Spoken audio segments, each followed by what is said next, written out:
सावरकर जी के बारे में, उनके विचारों के बारे में, उनके कार्य के बारे में, उनके त्याग, तपस्या, बलिदान के बारे में 2 दिनों में अनेक लोगों ने अपने विचारों के आधार पर उनका जीवन दर्शन आपके सामने रखा है। कभी कभी ऐसा लगता है कि त्याग की कोई व्याख्या नहीं हो सकती, पर सावरकर जी ने अपने देश के लिए, अपने समाज के लिए जो कुछ किया है वो त्याग और बलिदान की व्याख्या के भी काफी आगे है। ये कहते हुए मुझे बहुत गौरव होता है और अभिमान होता है।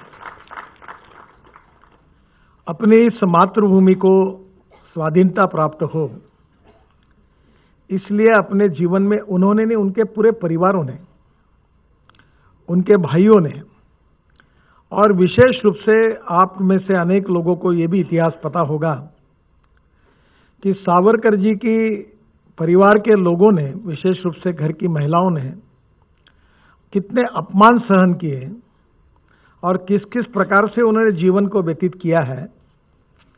ये भी एक बहुत ही दुखद और दुर्भाग्यपूर्ण इतिहास है।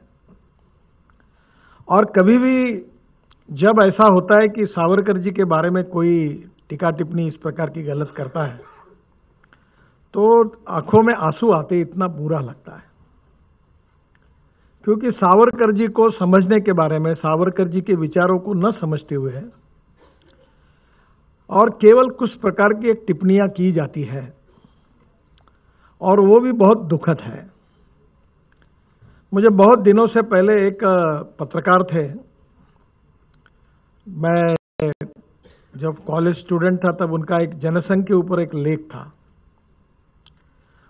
और उस लेख में उन्होंने 2 बातों का मूल्यांकन किया था। एक था इमेज वर्सेस रियलिटी, और दूसरा उनका सब्जेक्ट था ground reality versus perception. Savarkar ji के बारे में इमेज वर्सेस रियलिटी, ये सबसे बड़ी गंभीर समस्या है, और हमारा एक प्रकार से हम जैसे लोगों का, उसको उचित शब्द फेल्यूर ये नहीं है, पर ये हमारी कमी है कि हम सही अर्थ में उनको प्रेजेंट करने में जितने प्रमाण में सफल होने चाहिए उतने नहीं हुए। और सावरकर जैसे देशभक्त को, जो संकुचित राजनीति का आधार लेकर जिन्होंने बदनाम करने की कोशिश की, उसने बड़े प्रमाण पर उनकी प्रतिमा को बदनाम करने की कोशिश की। सावरकर जी के जीवन के अनेक आयाम थे, पर उन सब आयामों से 2 महत्वपूर्ण पहलू है जो आज के देश के भविष्य के लिए हमारे साथ बहुत जुड़े हुए हैं। वो कहते थे, धर्मांतर यही राष्ट्रांतर है, और इसका प्रत्यय आज पूरे वर्ल्ड को आ रहा है। हमारे देश में स्वामी विवेकानंद जी ने शिकागो में जो भाषण किया था, उसमें उन्होंने हिंदू संस्कृति, और जिसको हम लोग भारतीय संस्कृति करके कहते हैं, हिंदुत्व, हिंदू धर्म, हिंदू संस्कृति, भारतीय संस्कृति, ये सब पर्यायवाचक एक दूसरे के लिए शब्द है। पर इसके बारे में विवेकानंद जी ने यह कहा था कि हम लोग सहिष्णु हैं, क्योंकि उनके पहले जो भाषण वहां हुए थे धर्म परिषद में, उसमें हर विद्वान व्यक्ति यह कह रहा था कि मेरा भगवान श्रेष्ठ है, और मेरा भगवान श्रेष्ठ है, और मेरा धर्म श्रेष्ठ है। पर जब विवेकानंद जी का अवसर आया तब उन्होंने कहा कि आप जितने लोग यहां आ रहे, जिस धर्म के प्रतिनिधि हैं, आप सबका धर्म भी श्रेष्ठ है और आप सबका भगवान भी श्रेष्ठ है। और हमारे यहां संस्कृत में एक प्रसिद्ध सुभाषित है, आकाशात पतितम तोयम यथा गच्छति सागरम सर्वदेव नमस्कार केशवम प्रति गच्छति। तो ये उसी का मराठी अनुवाद किया एक, नहीं पडे काल तीजे नभातून पाणी, जसे सागरा तेच मिळून जाई, नमस्कार कोण्याही देवास केला, परी शेवटी तो पोचतो केशवाला। यानी जैसे आसमान से पानी गिरता है, कोई नदियों में जाता है, नालों में जाता है, अंतिमतः वो कहीं तो भी मिलते मिलते आखिर सागर को मिल जाता है, उसी प्रकार से किसी भी भगवान को नमस्कार करने से अंतिमतः वो केशव को, यानी किसी को भी करो, आप जिसकी श्रद्धा हो उस करो, आखिर उसी को मिलता है। ये हमारा भाव है। और इसलिए सहिष्णुता, सर्वसमावेशकता, सृजनशीलता, ये हमारी हिंदू संस्कृति और भारतीय संस्कृति का परमानेंट एक स्वरूप दर्शन है। और ये जो विशालता थी, सहृदयता थी, सहिष्णुता थी, सर्वसमावेशकता थी, यही भारतीय संस्कृति की और हिंदू संस्कृति की सबसे बड़ी विशेषता है।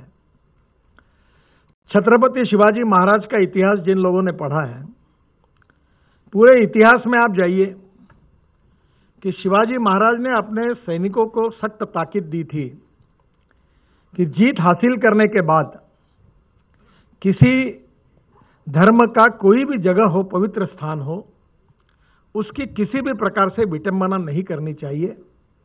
महिलाएं किसी भी धर्म की हो, माता समान उनके साथ सम्मान का व्यवहार करना चाहिए। यही छत्रपति शिवाजी महाराज जी ने अपने लोगों को आदर्श के रूप में बताया था।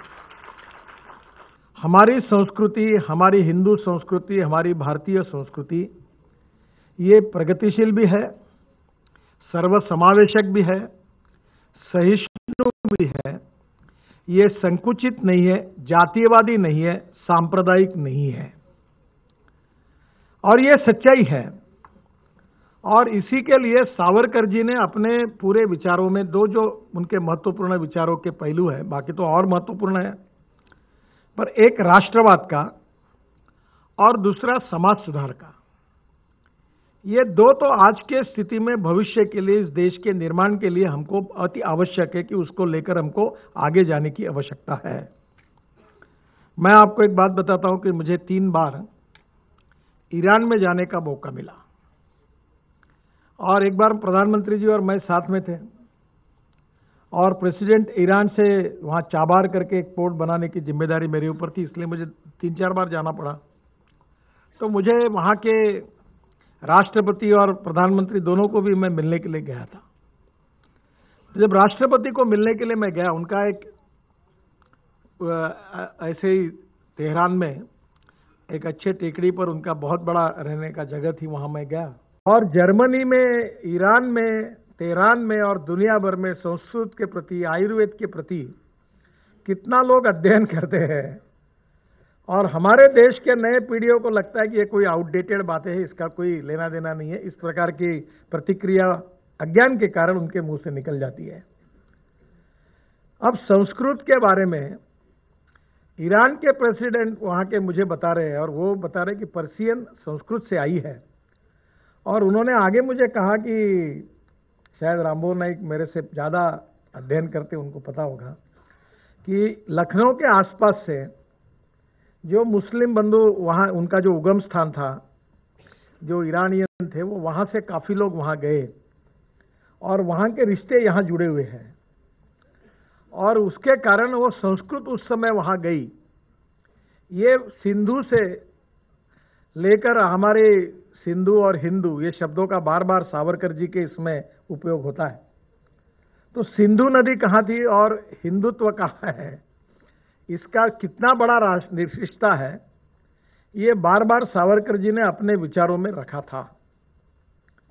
दुर्भाग्यवश 47 के बाद और 47 के पहले हम लोगों ने अच्छी भूमिका ली, विशेष रूप से उस समय महात्मा गांधी, पंडित जवाहरलाल नेहरू और कांग्रेस के नेताओं ने जो नीति अपनाई, उसके बाद में अंग्रेजों ने जाते जाते हमारे देश को खंडित करके वो यहाँ से गए, और हिंदुस्तान और पाकिस्तान का निर्माण हुआ। और हिंदुस्तान और पाकिस्तान का निर्माण हुआ, ये एक अब ग्राउंड रियलिटी है।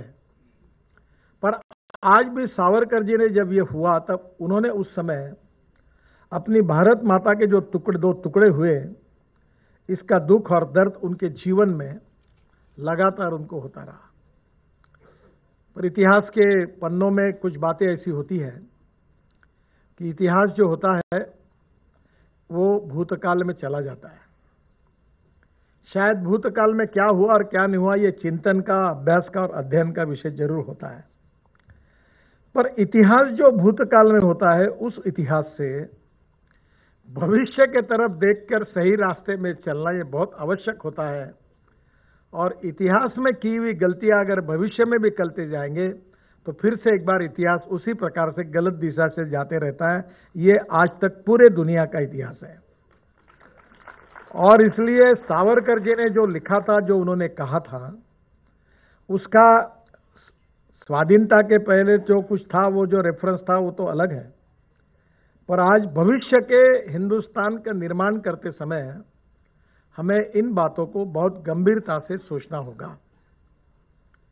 देखिए, सेक्युलर इस शब्द का जो डिक्शनरी मीनिंग है वो धर्मनिरपेक्षता नहीं है। आप घर में जाकर आप इंग्लिश डिक्शनरी निकालो, उसमें यही लिखा है, सेक्युलर शब्द का मीनिंग है पंथ निरपेक्षता और सर्वधर्म समभाव। और सर्वधर्म समभाव ये तो भारतीय संस्कृति और हिंदू संस्कृति का नैसर्गिक स्वरूप है। इसमें हमें किसी ने सिखाने की आवश्यकता नहीं है, विवेकानंद जी ने कहा है और यह सच्चाई भी है। हमने सभी संस्कृतियों का सम्मान भी किया है और इसीलिए हम यही नारा देते हैं कि अनेकता में एकता, यही हमारी विशेषता। और इसलिए हमने सब हमारी अलग अलग राज्यों की संस्कृति, भाषा, प्रथा, परंपराएं अलग होने के बाद में भी हम एक श्रेष्ठ भारत के रूप में, एक देश के रूप में हम सब लोग मिलकर रहते हैं और मिलकर काम करते हैं। आज स्वाभाविक रूप से दुनिया की स्थिति कैसी है यह आप जरूर समझिए। कभी कभी ऐसा होता है कि हम लोगों को जब तक बाहर जाने का मौका नहीं मिलता तब तक सच्चाई ध्यान में नहीं आती। और इसके लिए मैं आपको बताना चाहता हूं, पूरे दुनिया में आज दुनिया दो विभागों में बटी हुई है। एक है फंडामेंटलिस्ट, टेररिस्ट, आतंकवादी, हम ही श्रेष्ठ है, हमारा भगवान श्रेष्ठ है, ये कहने वाले लोग हैं। और दूसरी तरफ सहिष्णु, सहजता, सर्वसमावेशकता, इसका आधार लेकर डेमोक्रेटिक वैल्यूज के साथ हम सब मिलकर रहेंगे कहने वाला एक विचार प्रवाह है। अब एक बात सच्चाई यह है, you can establish equality between two equals, but you cannot never establish equality between the two unequals. आप अच्छे हो इसका मतलब दुनिया अच्छी है ऐसा नहीं होता है। और इसलिए आज की स्थिति में हमें सर्वसमावेशक, प्रगतिशील होते हुए भी और सही अर्थ में सर्वधर्म समभाव, सब धर्मों का सम्मान करते हुए सबको साथ लेकर आगे जाना है। पर अपीजमेंट ऑफ कम्युनिटी, किसी माइनॉरिटी की या किसी कम्युनिटी की अपीजमेंट करना, तुष्टीकरण करना, यानी सेकुलरवाद नहीं है। यह सेकुलरवाद का गलत मिस इंटरप्रिटेशन है। और इसलिए सावरकर जी की बात सुस्पष्ट रूप से उन्होंने कही थी कि हमारे देश में उपासना पद्धति अलग अलग होते हुए भी हम सब लोग एक है, हमारा राष्ट्र एक है। और ये कहते समय उन्होंने जो राष्ट्रवादी विचार की जो सोच दी थी वो आज हमारे लिए बहुत आवश्यक है। अगर उसके तरफ अगर हमने ध्यान नहीं दिया और भविष्य में आगे जाते समय उसकी अगर चिंता नहीं की तो आज एक बार हमने हमारे देश की, इस महान देश के दो टुकड़ों में बंटवारा देखा है। अगर ऐसा ही रहेगा तो हमारे देश की बात तो छोड़ो, तो दुनिया में भी बड़े प्रमाण पर जिस प्रकार से गतकालीन इतिहास से जिस प्रकार से धर्मांतरण हुए हैं, जिस प्रकार से फंडामेंटलिस्ट, आतंकवादी और एकाधिकारशाहीवादी लोगों ने जिस प्रकार से कब्जा किया है, वो ऐसा ही एक तरफा होता रहेगा तो ना समाजवाद रहेगा, ना लोकतंत्र रहेगा, ना धर्मनिरपेक्षता रहेगी। मुझे याद है स्वर्गीय बाला साहेब देवरस जी के एक भाषण में उन्होंने कहा था, और बाद में मैंने बहुत लोगों को कहा कि इसको आप टेस्ट करो और बताओ। उन्होंने कहा था कि जिस देश में 51% मुस्लिम है, उस किसी भी देश में लोकतंत्र भी नहीं है, समाजवाद भी नहीं है और धर्मनिरपेक्षता भी नहीं है। ये कब तक चलेगा? जब तक मेजॉरिटी मुस्लिम नहीं होगी। मेजॉरिटी मुस्लिम होने के बाद वो देश कैसा चलता है उसके 50 उदाहरण हैं। फिर आप पाकिस्तान से लेकर, सीरिया से लेकर, अभी आजकल टर्की भी जिस बातों पे सब देशों के तरफ देखिए उनकी जो लाइन कैसी चल रही है। पर एक बात सच्चाई ये भी है कि ये सब बातों को विरोध करने वाले मुस्लिम समाज में भी प्रोग्रेसिव, प्रगतिशील और उदारवादी लोग हैं, और वो इस बात को विरोध करते हुए चाहते हैं कि शिक्षा का प्रसार हो और भविष्य का जो जीवन है वो ज्ञान, विज्ञान, तंत्र विज्ञान से जुड़ा हुआ है, और innovation, entrepreneurship, science, technology, research and skill का उपयोग करके हमारा समाज प्रगतिशील हो, समृद्ध हो, संपन्न हो और उदार मतवादी हम रहे, हम कहीं भी संकुचित न बने, ये कहने वाला एक बहुत बड़ा प्रवाह मुस्लिम पत्रकारों में, मुस्लिम विचारों में, मुस्लिम शिक्षाविदों में है।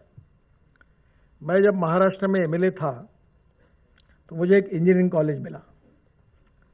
तो जब इंजीनियरिंग कॉलेज मुझे मिला तो मैंने नागपुर में आकर सोचा कि क्या करना चाहिए। तो मैंने अंजुमन इस्लाम करके वहाँ के मुस्लिम एजुकेशनल इंस्टीट्यूशन बहुत बड़ी थी, उनको कहा कि मुझे तो कॉलेज खोलना नहीं है, पर मैं आपको ये कॉलेज दे सकता हूँ। आज मुस्लिम समाज में मैंने देखा है कि चाय की टपरी, पान ठेला, कबाड़ी का दुकान, ट्रक ड्राइवर और क्लीनर, इसके सिवा कोई धंधा नहीं है। तो मैं ये मानता हूँ कि आप ये इंजीनियरिंग कॉलेज आप लीजिए, और वो कॉलेज मैंने उनको दिया, और उस कॉलेज से अभी तक 5,000 मुस्लिम लड़कियां इंजीनियर बनी हैं और करीब 10,000 मुस्लिम लड़के इंजीनियर बने हुए हैं। और उस कॉलेज में जब भी मैं जाता हूं तो वहां के सब लोग और समाज भी उस बात के लिए याद करता है कि वो कॉलेज हुआ और इतने बड़े प्रमाण पर वहां से इंजीनियर तैयार हुए। तो ये समझने वाले लोग हैं, पर वो बहुत माइनॉरिटी में है। मुझे याद है कि मैं जब बीजेपी का अध्यक्ष था तो पाकिस्तान से डॉन करके जो अखबार है उसके संपादक हमारे हिंदुस्तान में आए थे, और वो मुझे मिलने के लिए आए थे, और उन्होंने बहुत अच्छी अच्छी बातें मुझे कही, और जिसमें उनमें और मेरे में काफी मतैक्य था। और मैंने उनको कहा कि इस दिशा में जाना बहुत अच्छा है, ये दुनिया के लिए, विश्व के लिए, हम सब के लिए अच्छा है।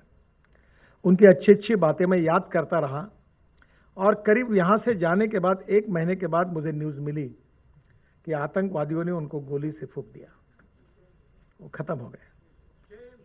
आज भी जो पाकिस्तान में प्रोग्रेसिव बात कहता है, उदारमतवादी बात कहता है, उसके प्रति यही जिस प्रकार से उसको पूरी तरह समाप्त किया जाता है।